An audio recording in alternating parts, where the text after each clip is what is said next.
Buenas, hoy veremos la decimonovena partida entre Anatoly Karpov y Garry Kasparov en el match por el título mundial celebrado el año 1986. Karpov perdía por un punto, pero había ganado las dos partidas anteriores. Así pues, el match se encontraba bastante abierto. Karpov llevaba las piezas blancas y empezó con peón d4, y Kasparov contestó con la jugada habitual caballo f6. Después de peón c4 y peón g6, las negras vuelven a descartar la defensa del gambito de dama rehusado. La partida siguió con caballo c3, peón d5, jugada que marca la defensa Grunfeld, caballo f3, alfil g7 y dama b3. La última jugada de las blancas marca la variante rusa de la defensa Grunfeld. De hecho, en la partida 17ª ya vimos esta variante. Si están interesados, les dejo el link en la parte superior del vídeo, así como en la descripción. Tras dama b3, las blancas están forzando a las negras a decidir qué quieren hacer con su centro de peones. En acorde con la filosofía de la defensa Grunfeld, las negras ceden el centro con peón d por c4, dama por c4, enroque corto y peón e4. En esta posición, Kasparov previamente había empleado la variante alfil g4, pero acabó perdiendo la partida. Así pues, en esta ocasión cambió de variante y jugó caballo a6. La idea principal de las negras es jugar peón c5 para desestabilizar el centro de las blancas. Además, las blancas están subdesarrolladas y la dama de Karpov puede ser objeto de ataque. Por lo tanto, las blancas se apresuran a completar su desarrollo con alfil e2, peón c5 atacando el centro, peón d5 evitando abrir líneas y peón e6. Esta última jugada es temática de la defensa Grunfeld. Fíjense que las dos últimas jugadas de Kasparov han ido dirigidas a destruir el centro de las blancas, con peón c5 primero y peón e6 después. Bien, tras peón e6 las blancas se enrocan, priorizando así la seguridad de su rey. No obstante, las negras juegan peón e por d5, peón e por d5 y de esta forma aíslan el peón central de las blancas. Por otro lado, el peón en la casilla de 5 está pasado, y por tanto si las negras no crean suficiente contrajuego, este puede resultar molesto. Todo ajedrecista que juegue la defensa Grunfeld está dispuesto a otorgar un peón central pasado a su rival, a cambio de una mayor actividad de piezas. Esta política de juego estaba perfectamente en acorde con el estilo de juego de Garry Kasparov. Después de peón e por d5, Kasparov jugó alfil f5, activando su última pieza menor y preparando la movilización de las piezas pesadas. Karpov continuó con alfil f4, despejando también la primera fila, torre e8, colocando la torre en la columna abierta, y torre a d1, sobreprotegiendo el peón pasado de las blancas. Kasparov contestó con caballo e4, que aprovecha que el alfil de casillas negras ha abandonado la casilla c1, y por tanto las casillas b2 y c3 son más débiles. Además, las negras tienen ideas de jugar caballo por c3 y torre e4 atacando el alfil y la dama simultáneamente. Kasparov también comenta que en caso de alfil d3, las negras no jugarían la natural pero algo pasiva caballo d6, sino alfil por c3. Esta última jugada de las negras solo se debe contemplar si hay una compensación muy clara, ya que entregar el alfil del fianchetto es muy peligroso. Más aún cuando el rival conserva el alfil del mismo color.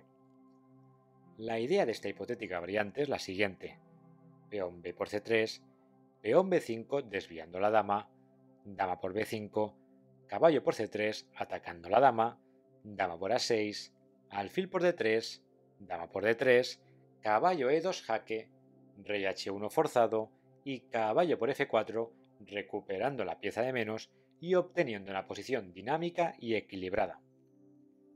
Las negras jugarían dama d6 bloqueando el peón pasado y tendrían planes en avanzar su peón pasado en la casilla c5. Volvamos a la posición tras caballo e4. Acabamos de ver que Kasparov tenía una buena respuesta en caso de que Karpov jugase alfil d3. Sin embargo, las blancas tenían otra jugada preparada para la ocasión. La jugada en cuestión fue caballo b5. Las blancas sacrifican su peón en la casilla b2 a cambio de impulsar su mayor baza, el peón pasado en la columna d. De esta forma, Karpov trata de evitar que las negras bloqueen el peón aislado y se acaben quedando con un medio juego superior. Kasparov no quiso entrar en la variante más crítica con alfil por b2, ya que supuso que su rival lo tendría perfectamente analizado. Además, recordemos que Kasparov había perdido las dos partidas anteriores y por tanto no se encontraba en una situación muy cómoda psicológicamente. Por estos motivos, las negras jugaron dama f6, una buena respuesta que aumenta el control de las casillas negras y conecta las torres en la octava fila. Después de dama f6, las blancas jugaron alfil d3, incrementando la presión en el centro y tratando de activar su alfil que se encontraba ligeramente pasivo. Bien, hemos llegado al primer momento crítico de la partida. Kasparov debe decidir cómo hace frente a la iniciativa blanca relacionada con el peón pasado en la columna D. La mejor opción era alfil d7, que de hecho el joven campeón mundial sí vio durante la partida. No obstante, dado que se encontraba algo ofuscado por los resultados anteriores, acabó jugando caballo b4, que es un error. Antes de continuar con la partida, veamos por qué alfil d7 era una mejor opción. Tras el hipotético movimiento del alfil, hubiese seguido alfil e5, atacando la dama, alfil por b5, jugada intermedia, dama por b5, torre por e5, sacrificando la calidad, caballo por e5 y caballo d6, bloqueando el peón pasado y atacando la dama. Fíjense que tanto el caballo en la casilla e5 como la dama en la casilla b5 están bajo ataque. Por lo tanto, las blancas no pueden conservar el caballo adicional. En este momento, el módulo de ajedrez indica que la posición está igualada y de hecho las negras tienen posibilidades de ventaja si las blancas no son precisas. La única jugada que mantiene la igualdad es caballo g4, atacando la dama con jaque, hecho que demuestra el carácter táctico de la posición. Además, los sacrificios de calidad son temáticos en esta defensa y demuestran la importancia de las casillas negras. Fíjense que las blancas tienen dificultades para romper el bloqueo en una casilla negra y hacer frente al alfil sin rival del fianchetto. Bien, una vez hemos visto esta variante ilustrativa, volvamos a la posición tras alfil d3. Kasparov quería activar el caballo en la casilla a6, ya que actualmente era una pieza bastante pasiva. El caballo había apoyado la jugada peón c5 para debilitar el centro de las blancas. Sin embargo, las negras se precipitaron con caballo b4, ya que permite caballo c7 atacando las dos torres blancas. La posición invita a sacrificios de calidad, pero en este caso la compensación no está clara. La partida siguió con caballo c7, caballo por d3, caballo por e8 ganando la calidad, torre por e8 y ahora es importante no jugar torre por d3, ya que seguiría caballo d6 creando un ataque doble a la torre y dama blancas. Por lo tanto, la mejor respuesta es dama por d3. Después de dama por d3, las negras contestaron con dama por b2 ganando un peón y dejando el peón en la casilla c5 pasado. En este momento, Karpov realizó una jugada bastante sorprendente a primera vista. Torre e d1. La torre blanca abandona su posición tras el peón pasado y se coloca en la columna abierta e. La lógica de este movimiento consiste en restringir las piezas de Kasparov. Fíjense que en posiciones de torre contra pieza menor, el bando con una segunda torre quiere intercambiar torres. Es decir, a las blancas les interesa intercambiar las torres para dejar su segunda torre sin oposición. Bien, tras torre de e1, las negras deben estar atentas a la clavada en la columna e. Para contrarrestar esta idea, Kasparov va a traer la dama negra a la casilla a4, desde donde defenderá la torre negra en la casilla e8. Para realizar dicha maniobra, la mejor alternativa era dama por a2 y dama a4, ganando un peón en el proceso. Sin embargo, Kasparov eligió dama b4, que resultó ser el error decisivo de la partida. En general, es difícil saber cuándo capturar material o cuándo abstenerse. En esta posición, la hipotética dama por a2 ganaría un peón, pero más importante aún, sus dos peones en el flanco de dama estarían pasados. Por lo tanto, Kasparov tendría buena compensación por la calidad de menos. En la partida, las negras jugaron dama b4, caballo d2, enfatizando el tema táctico de la clavada en la columna d, y dama a4. La dama de las negras cumple una buena función protegiendo la torre en la casilla E8, el caballo en la casilla E4 y atacando el peón en la casilla A2. Por lo tanto, Karpov decidió jugar dama C4, forzando un cambio de damas y eliminando una de las mejores piezas de su rival. La partida siguió con dama por C4, caballo por C4, alfil C3 atacando la torre blanca y caballo D2. A continuación, Kasparov jugó alfil por D2, alfil por D2 y alfil D7. Esta última jugada de las negras rompe la clavada en la columna E y por lo tanto caballo por E4 ya es posible. Además, el alfil busca reciclarse a la casilla B5 atacando la torre atrapada en la casilla F1. Así pues, las blancas deben ser cuidadosas y estar atentas a las amenazas de las negras. ¿Saben cuál es la única jugada que mantiene la ventaja de las blancas? La jugada en cuestión es alfil F4. El alfil de Karpov se coloca en una diagonal activa que apoya al peón pasado en la casilla D6. La partida siguió con alfil B5 y peón F3. Seguidamente Kasparov jugó peón G5, pero veamos qué hubiese pasado si las negras juegan la variante crítica tratando de ganar material. Si alfil F1 seguiría rey por F1, caballo F6 protegiendo la torre, torre por E8 jaque, caballo por E8 y alfil E5. El alfil domina al caballo y además apoya el avance del peligroso peón pasado. Por lo tanto, las blancas estarían ganando. Aprovecho para señalar que si en esta posición el peón pasado en la casilla 2 hubiese sido capturado previamente con dama por A2, las negras al menos tendrían algo de contrajuego con sus peones pasados. Una vez hemos visto esta variante, volvamos a la partida tras peón F3. Kasparov eligió peón G5 con la idea de llegar a un final de alfiles de distinto color, donde las probabilidades de tabla serían mayores. Sin embargo, Karpov puede evitar dicho final. Tras peón G5 y alfil por G5, las negras querrían jugar caballo por G5, pero tras torre por E8 jaque y alfil por E8, las blancas tendrían peón H4 y el caballo estaría atrapado. Una bonita imagen de cómo dominar el caballo en el centro del tablero. Bien, volvamos a la posición tras alfil por G5.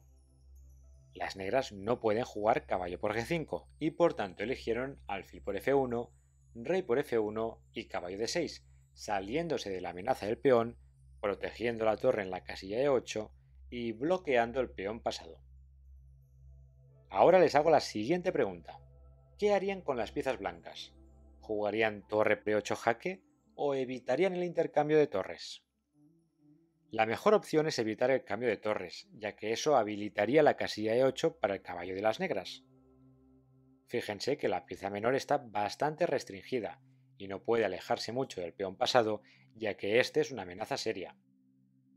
Así pues, Karpov contestó con la jugada fuerte alfil E7, que ataca el caballo que bloquea al peón pasado, amenaza con rayos X el peón en la casilla C5 y mantiene las torres en el tablero. Tras alfil E7, las negras tienen problemas en encontrar una casilla útil para su caballo. Ubicaciones activas como la casilla C4 son demasiado optimistas, ya que acechan sacrificios de calidad para coronar el peón pasado en la casilla D8. Fíjense que además el alfil de Karpov controla la casilla de coronación.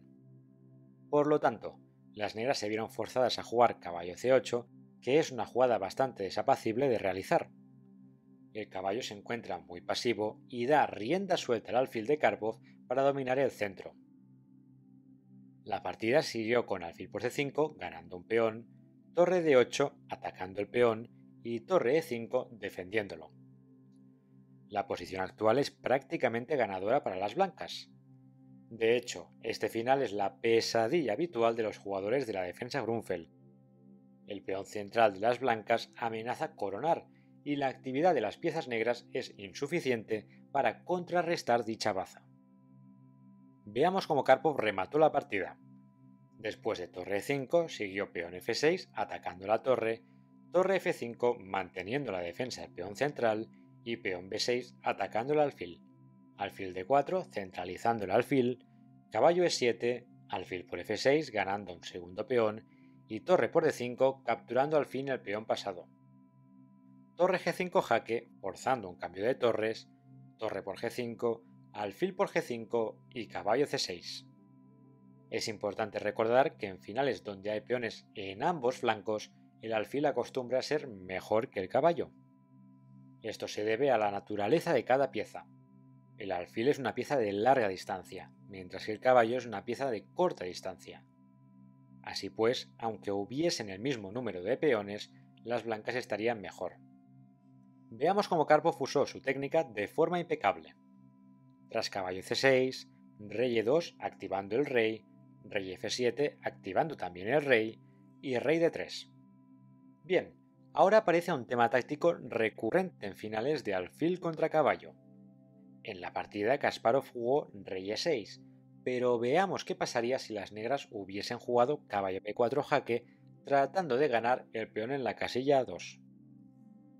Si caballo B4, rey C4, caballo por E2, rey B3 y el caballo de las negras estaría atrapado. Es especialmente ilustrativo ver cómo el alfil desde el flanco de rey controla la casilla clave C1 en el flanco de dama, evitando así que el caballo se escape. Bien, una vez hemos visto este tema táctico importante en este tipo de finales, volvamos a la posición tras rey D3. Kasparov no jugó caballo B4 y optó por rey E6, rey C4, caballo E5 jaque, rey D4, centralizando el rey y caballo C6 jaque de vuelta. En este momento la partida quedó aplazada y Karpov dejó escrita su siguiente jugada, que fue rey C4. Al día siguiente, Kasparov vio la jugada de Karpov y se rindió. El problema para las negras es que las blancas van a infiltrarse con el rey por la casilla B5 y la mayoría de peones en el flanco de rey acabará decidiendo la partida. El joven campeón quiso ahorrarse la exhibición de técnica de su rival y prefirió abandonar. Creo que esta partida es un buen ejemplo de cómo jugar las posiciones típicas de la defensa Grunfeld. Karpov evitó quedarse pasivo en el medio juego y combatió fuego con fuego. Las negras no pudieron crear suficiente contrajuego por el peón pasado de las blancas y acabaron sucumbiendo en un final de caballo frente al alfil. Es especialmente importante recordar los temas de dominación del alfil frente al caballo en este tipo de finales. El joven campeón mundial había perdido 3 partidas seguidas, un hecho inaudible. Su ventaja en el match se había evaporado y ahora Karpov y Kasparov estaban igualados a falta de 4 rondas para acabar. Sin embargo, en caso de empate, Kasparov mantendría el título. Así pues, Karpov necesitaba una victoria que nunca llegó. Por lo tanto, pese a este bache de 3 derrotas consecutivas, Kasparov consiguió retener el título de campeón mundial. Además, el match no estuvo exento de polémica. Tras perder la tercera partida seguida, uno de los ayudantes de Kasparov, llamado Vladimirov, abandonó el equipo del joven campeón. Esto levantó muchas sospechas, y de hecho el propio Kasparov afirma que Vladimirov estaba pasando información al equipo de Karpov. Como pueden ver, la tensión no solo estaba dentro de las 64 casillas. Espero que les haya gustado, saludos y hasta la próxima.